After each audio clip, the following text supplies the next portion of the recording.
성경영어 3편 3장 개혁주의 구속의 5중 원인이라는 소고를 중심으로 오늘은 살펴보도록 하겠습니다.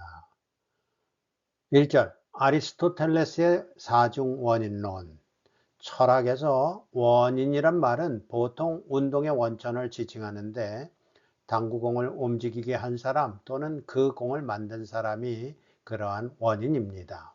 그러한 원인은 아리스토텔레스가 말하는 원인들 중 하나로 움직이게 하는 원인이라는 의미에서 운동인 또는 유효인 등으로 칭합니다.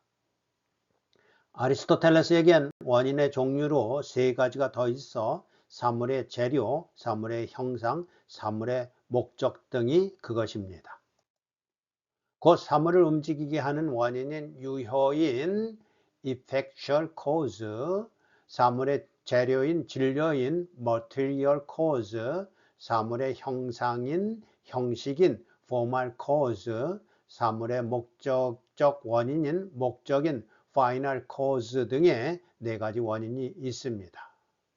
이 내용은 에드워드 헬퍼가 짓고 이영환 님이 옮긴 아리스토텔레스의 형이상학 입문이라는 책에서 인용한 내용입니다.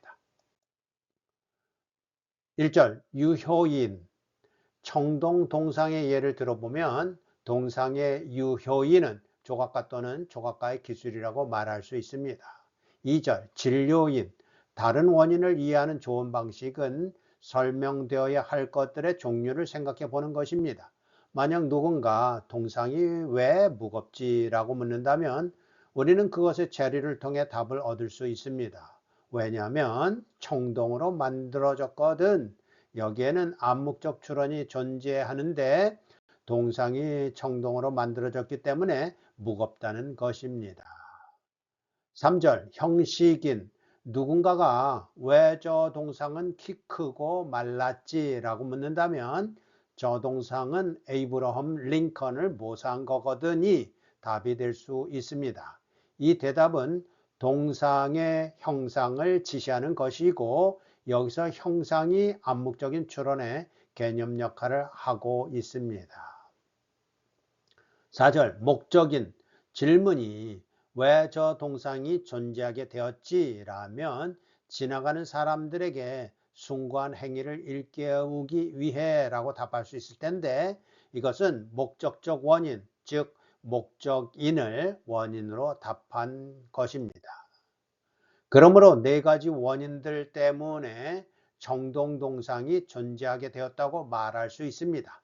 특히 네 가지 원인 중에서 목적인은 시간 순서상으로만 보면 존재나 사태의 변화보다도 후에 일어나는 결과요, 최종의 목적이라는 특징이 있습니다. 라틴어 사전에 따르면 목적인이란 한 사물이 만들어지거나 한 행동이 수행되어야 하는 궁극의 목적적 원인을 의미합니다.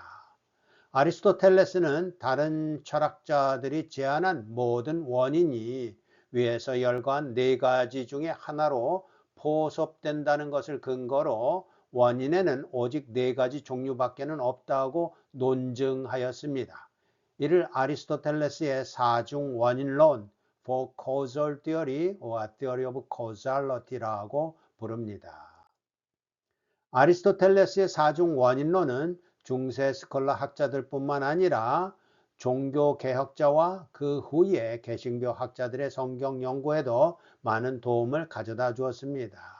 특히 개혁주의 진영에서는 사중 원인론에서 말하는 네 가지 원인에다 도구인 instrumental cause라는 한 가지 원인을 더한 5중 원인론 five causal theory 구조가 개혁주의 신학 연구에 이용되어 왔습니다. 물론 데카르트나 스피노자와 같은 근대 철학자들은 목적은 사건이 일어난 후에만 존재하기 때문에 그 사건을 불러일으키는 데에 아무런 역할도 하지 못한다는 점을 들어 목적인에 반대하기도 했습니다.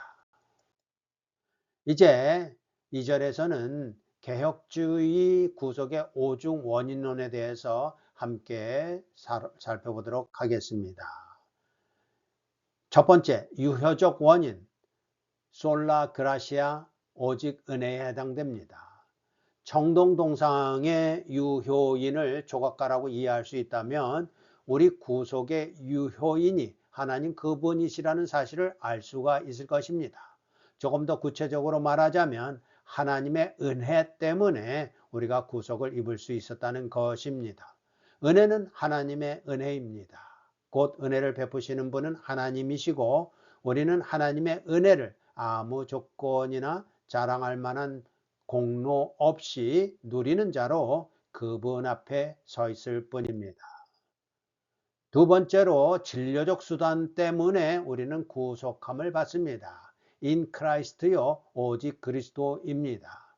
그리스도는 하나님께서 창세전에 예정하신 중보자로 인성을 입으신 채 하나님의 택하신 자들을 찾아오사 그들의 모든 죄를 십자가의 피로 대속하신 구속의 진료인이십니다.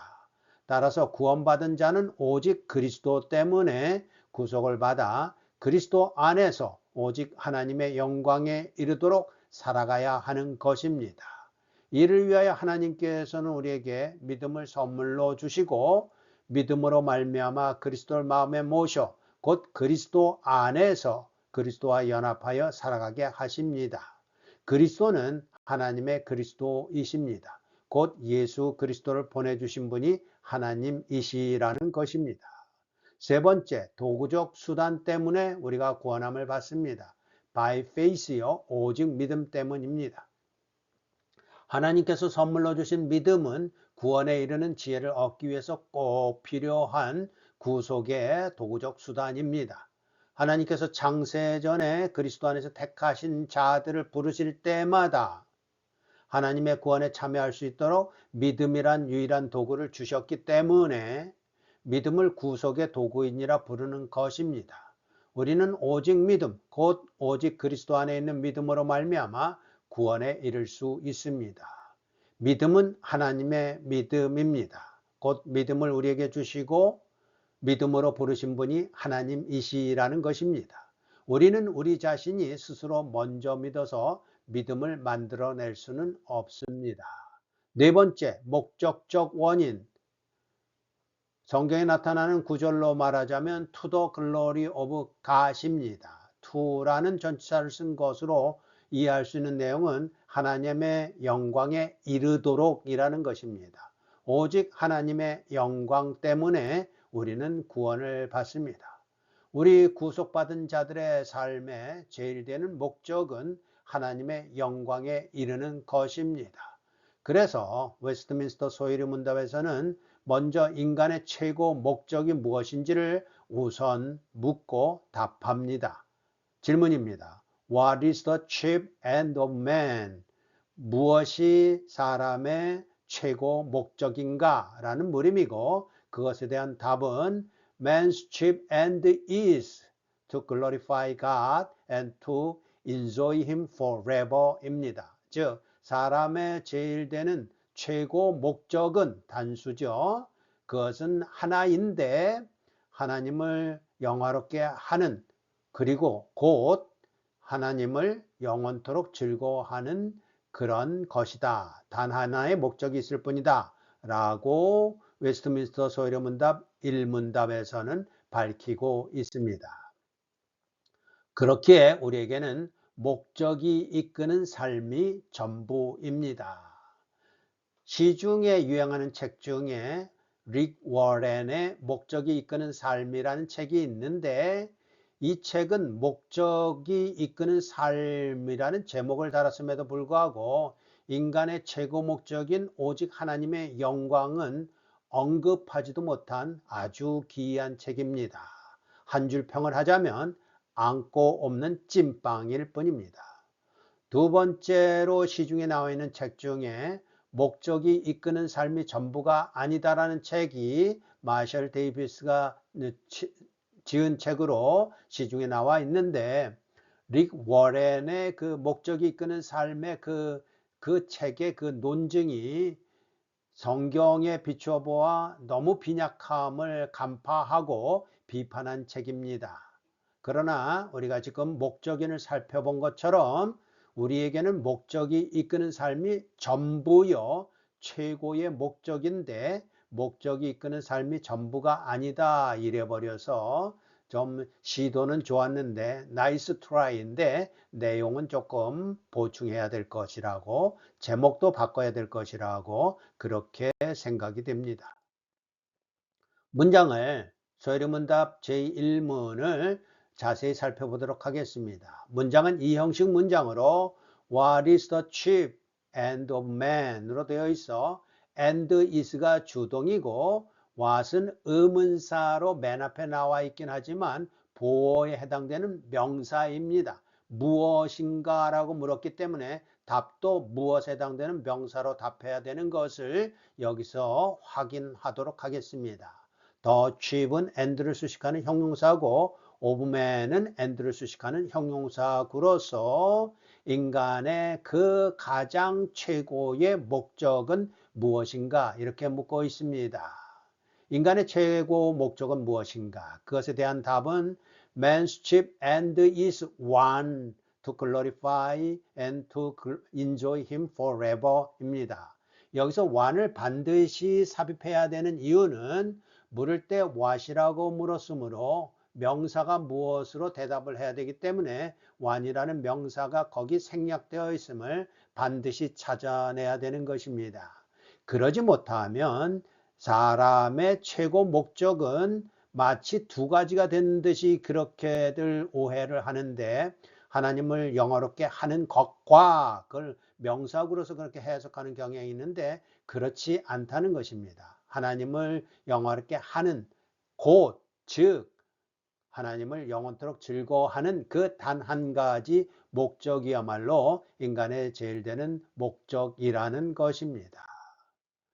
그래서 그 문장은 and is가 주동에 해당되고 man's나 chief은 and를 수식하는 형용사이며 to 이하 두 개의 형용사구로서 분석하여서 one을 수식하는 형용사구가 to glorify God도 있고 to enjoy him forever도 있어서 두 부사구 to라는 허사를 이용한 형용사구인데 동사의 기능을 아직도 갖고 있어서 목적어를 대동하고 있는 구조입니다. 그리고 and는 그리고 두 개를 말하는 것이 아니라 곧이라는 의미를 가지고 있어서 하나님을 영화롭게 하는 곧 하나님을 영원히 즐거워하는 것이다. 이렇게 해석해야 정당한 바른 해석이라고 그렇게 생각됩니다. 그래서 이 모든 내용이 성경에는 성경이라는 형식으로 우리에게 주어졌는데 그래서 성경을 따라서 우리는 구원의 원리와 원인과 하나님의 은혜를 그렇게 살펴볼 수 있는 것입니다. 특별히 성경은 어떤 성경을 볼 것인가가 가장 중요한데 1599년 제네바 바이블을 여러분에게도 권하고 Y도 이 성경을 주 성경으로 보고 있습니다. 오직 성경입니다. 이 네 가지 원인, 앞에서 설명한 네 가지 원인에 대해 어떻게 그리 확신할 수 있는가 하고 물으면 하나님께서 우리를 부르실 때 주신 믿음으로 그리 확신할 수 있게 되었기 때문입니다. 하나님께서는 전통도 아니고 철학서도 아닌 오직 성경, 모든 성경이라는 형식에 하나님의 구원에 관한 모든 영적 지혜를 담아 우리에게 주셨습니다. 그렇게 우리는 전통이 아니라 언제나 오직 성경으로 돌아가 답을 얻을 수가 있는 것입니다. 특히 전통적으로 우리가 보는 한글 성경으로 하나님의 뜻을 헤아리기 어려울 경우가 참 많은데 그럴 때마다 1599년 제네바 바이블로 돌아가 답을 찾아야만 하겠고 또한 찾을 수 있습니다.